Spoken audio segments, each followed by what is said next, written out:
Welcome to today's deep dive. We are really thrilled to have you with us today because we are looking at Snowflake. Ticker symbol SNOW. Right, S-N-O-W. Yeah. And we have this incredibly detailed strategic analysis that just came out following their Q4 FY 2026 earnings report from February 2026. Yeah, it's a fascinating document. It really is. And, the mission for us today, for you listening, is to really uncover whether Snowflake, which is easily one of our most fiercely debated names in enterprise software right now, whether they are basically a value trap or a massive AI sleeper hit. Because the opinions on this are just completely polarized right now. Completely. I mean, here's the absolute wildest stat from the source material. Over the last 5 years, Snowflake's revenue has exploded by 5x. Which is huge. Yeah, they went from roughly $592 million to nearly $4.68 billion. So by all traditional software metrics, their valuation should be like on the moon. You would think so, yeah. But instead, the stock is down 50% from its pandemic era peak. It's trading right now around $120. Okay, let's unpack this. How does a company multiply its sales by 5 and somehow manage to lose half its market value? Well, that massive disconnect between the top-line growth and the stock performance, it tells us we aren't just looking at, a standard valuation correction. Right. We're looking at a fundamental debate about the architectural future of enterprise technology. I mean, the core tension here isn't just a basic story about growth versus profitability. So what is it?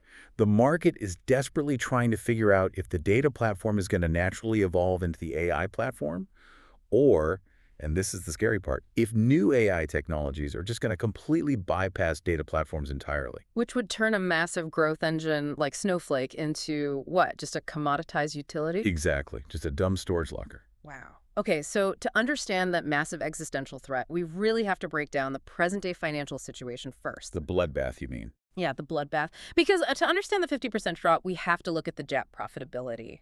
Or, well, the staggering lack of it. Right. I mean, the numbers here are rough. GAAP operating losses have literally been stuck between negative $1.3 billion and negative $1.5 billion annually for 5 straight years. Yeah, it's sitting on a $9.5 billion accumulated deficit. $9.5 billion. And the main culprit for all of this, stock-based compensation, SBC. It's the elephant in the room. It really is. I mean, Yeah. It was $1.6 billion in FY 2026 alone. That is a full 34% of their revenue just going out the door to stock-based comp. Right, but you have to look at the underlying business engine too, because it's actually hyper-efficient in other areas. Okay, fair. We are looking at a 125% net retention rate and 76% non-GAAP product gross margins. I mean, customers absolutely love the product, and they spend significantly more on it every single year. But the structural issue. Yeah, the issue is that achieving true GAAP profitability is just mathematically impossible when you're handing over a third of your top line in equity. It's literally the equivalent of running the hottest restaurant in town. Right. Like every single table is booked every night. Your regulars are ordering 25% more food every time they come in. Great problem to have. Right. But to keep your master chefs from walking across the street to a competitor, you are paying them by just giving away 34% of the physical food in the kitchen. That's a great way to put it. You can never run a true profit if you're just bleeding out your inventory to keep the staff. But wait, let me push back a little here. Go for it. If we look at the non-GAAP operating margins, they are actually improving. They're up to 10.5% recently. And with non-GAAP stripping out that stock compensation, isn't the market maybe overreacting a bit? What's fascinating here is that Snowflake basically fails all the traditional financial scorecards, Right. like the Rule of 40, specifically because of those GAAP losses. Right. But you're right. The non-GAAP free cash flow is actually a very healthy $1.1 billion. The business prints cash. But the cash generation is sort of fighting a war against the insidious nature of dilution. Even if you yield $1.1 billion in free cash flow, if you're consistently printing new shares to pay your engineering talent, the actual slice of the pie an investor owns is just constantly shrinking. Yeah, that makes sense. Does management see this as a problem? Oh, management is highly aware of the frustration. They're actively guiding SBC down to 27% for FY 2027. Okay, that's a start. And they have a long-term target of 20%.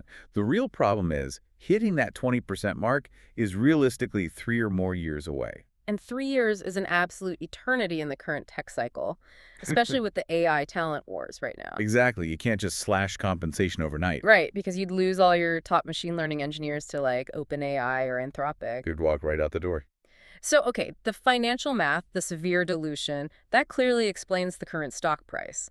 Yeah. But investors will usually forgive temporary dilution if a company holds, undisputed monopoly on the future. Right. Wall Street loves a monopoly. So the real reason the market is anxious is that Snowflake's core monopoly is actually under attack. We need to evaluate the actual product moat. Yeah, historically, Snowflake's moat was totally built on the concept of data gravity. Data gravity, right? Basically, they operate this massive cloud data platform across AWS, Azure, and GCP, and it uses consumption-based pricing. Once an enterprise integrates Snowflake into its daily operations, it is incredibly sticky. And they have that data marketplace too. Yes. The data marketplace creates this massive cross-company network effect.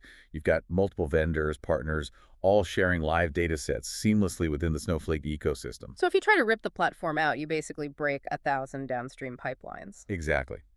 But the threat now, the real paradigm shift, is that the industry is rapidly moving from data storage equals value to AI orchestration equals value. Wait, so historically, whoever held the data held the power, right? Because you needed specialized tools to analyze it in that specific storage layer. Right. But large language models don't actually care where the data lives. They don't. No, they can just sit on top of any storage system. They reach down, ingest the necessary data, do the intelligent reasoning up in the AI layer, and deliver the value directly to the user. Oh, wow. So let me ask you directly then. If the intelligence layer moves entirely outside of Snowflake, do they just become a dumb database? That is the exact existential question. If that architectural model becomes the standard, the underlying data storage layer is completely commoditized. It's just a warehouse. And enterprises don't pay premium software multiples for a simple warehouse. No, they pay for the factory that actually manufactures the insights, which means Snowflake's entire survival strategy depends on building the factory inside their warehouse. Okay, so how are they doing that? They are aggressively pushing Cortex AI and Snowpark. They want to embed AI directly within the data platform. Ah, I see. The pitch to the enterprise is basically, hey, don't bring an external AI application to our data.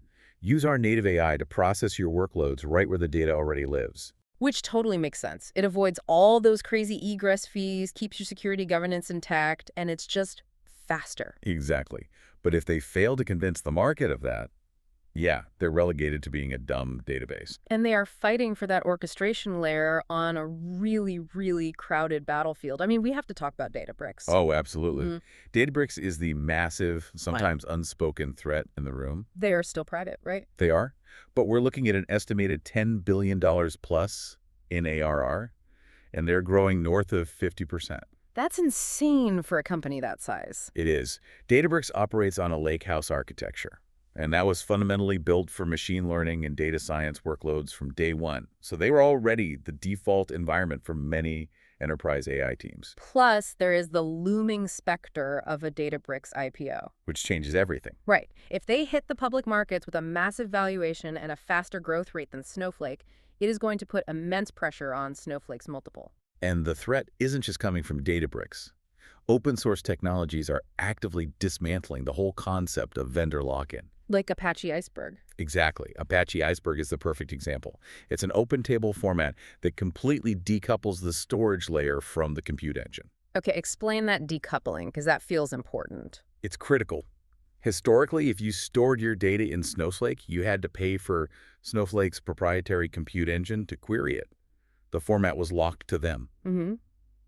But Apache Iceberg allows an enterprise to store their data in a universally readable format. You can just leave the data sitting there in your own cloud, but point an entirely different compute engine like Databricks or AWS Athena at that data to run your AI workloads. Wow. So if the data format is open and literally any compute engine can query it, the switching costs just plummet. Exactly. Snowflake is forced to prove that their specific compute engine, combined with Cortex AI, is vastly superior to everyone else. Because if they can't prove that premium value, it just immediately turns into a race to the bottom on pricing.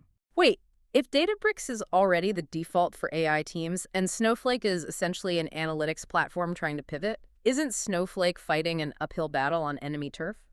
If we connect this to the bigger picture, yes. That is exactly why the market is pricing in so much risk. Snowflake is trying to tunnel into enemy territory from the data warehousing side. While Databricks tunnels into the warehousing side from their AI stronghold. Exactly. They are converging on the exact same middle ground. Snowflake has to win over data scientists and AI engineers now. Who historically haven't really been their core users, right? They usually sell to data analysts and IT leaders. Right. Changing your core user base while simultaneously defending your home turf against a $10 billion competitor. It's an incredibly complex maneuver. Okay, that sets up a pretty grim narrative, but, and here's the twist, the Q4 FY 2026 numbers we have in this report completely disrupt that bear case. They really do. Because Snowflake is clearly not sitting still. The enterprise adoption metrics are just staggering. Q4 product revenue didn't just grow, it actually accelerated to positive 30%. Yeah, and more importantly, the future commitment from these massive enterprises is surging. Their RPO remaining performance obligations jumped 42% to $9.8 billion. Almost $10 billion in revenue that is already under contract. That is a massive vote of confidence from the market. Well, yeah, they signed 7 nine-figure deals in a single quarter, Wow. including the largest deal in the company's entire history at over $400 million in total contract value. 400 million. Right. You do not sign a $400 million multi-year contract with a vendor if your CIO secretly believes they're going to be commoditized by open source formats in 24 months. Good point. And the AI traction is actually showing up in the revenue run right now, too. It just crossed $100 million. Which is a huge milestone. Yeah. And Cortex Code, that's their AI agent that accelerates data engineering by like 10x. It has over 4,400 customers already. Plus, Snowflake Intelligence reached 2,500 accounts. The source notes, that's the fastest product adoption they have ever recorded. And they aren't stopping there. They are aggressively expanding their total addressable market, their TAM, to a projected $355 billion by calendar year 2029. How are they expanding it that much? Well, they just acquired Observe for $600 million to capture the observability market, and they launched Snowflake Postgres to handle operational and transactional databases. So they are spreading horizontally into entirely new workloads. Exactly. They're surrounding the customer. By adding observability and transactional databases right alongside their analytical core and the new AI tools, it makes it increasingly difficult for an enterprise to justify porting data out to Databricks or a hyperscaler. Here's where it gets really interesting, though. The notes point out that AI actually influenced 50% of their bookings in Q3. That's a massive stat. It is. AI is acting as a massive catalyst for their traditional sales pipeline. Enterprises are buying into the core data platform specifically because they want access to those integrated AI features. But we have to explore the mechanics of how those AI features actually drive revenue under a consumption-based pricing model. Because Snowflake charges based on the actual compute power a customer uses, right? Exactly. Yep. So for their AI investments to pay off financially, the AI workloads have to prove to be incremental, not substitutive. Okay, break that down for us. What do you mean by incremental? Think of the platform like a power grid.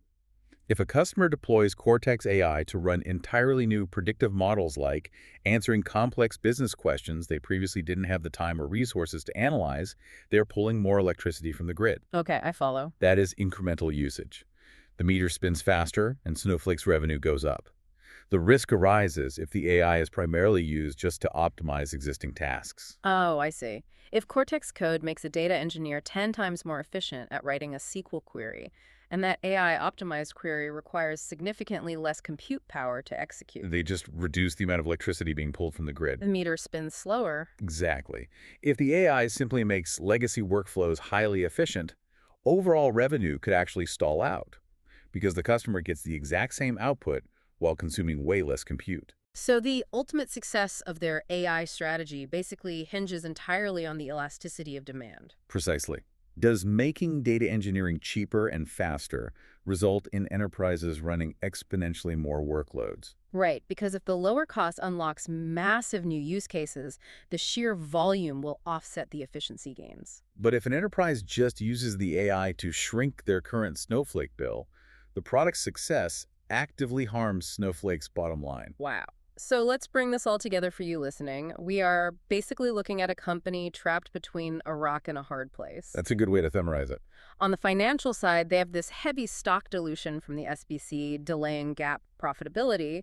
And on the product side, they are in a fierce architectural war against Databricks and open source formats. Yeah, it's not an easy position. Yet they are armed with nearly $10 billion in contracted revenue, their product revenue growth is accelerating, and the adoption of their internal AI tools is just explosive. They really have a legitimate path to becoming the all-in-one AI orchestration and data platform. And, for everyone listening, the reason you should really care about this, even if you don't own the stock, is that the trajectory of this specific company serves as the ultimate bellwether for the entire enterprise software sector. Totally. Every major SaaS provider is currently wrestling with how to monetize AI without destroying their existing margins or cannibalizing their core product. So what should we be watching next?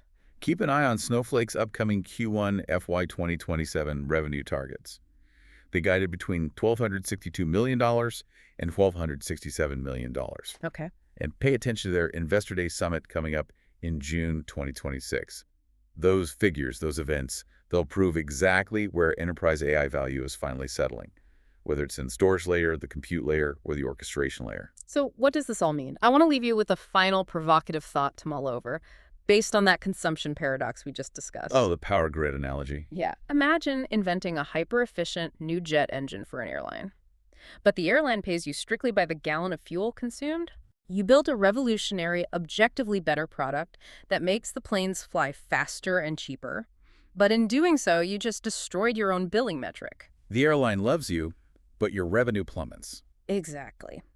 If Snowflake's AI products, like Cortex Code, are truly as revolutionary as the adoption numbers suggest, and they make data engineering 10 times faster, could their ultimate success in AI actually cannibalize their own consumption-based revenue faster than new AI workloads can replace it? It's the ultimate innovator's dilemma. It really is. Their biggest long-term challenge might not even be Databricks. It might just be figuring out how to capture the immense value they're creating before their own efficiency eats their revenue stream. We'll definitely have to keep watching. We absolutely will. Thank you so much for joining us on this deep dive. Keep questioning where the true value lives in the age of AI, and we will catch you next time.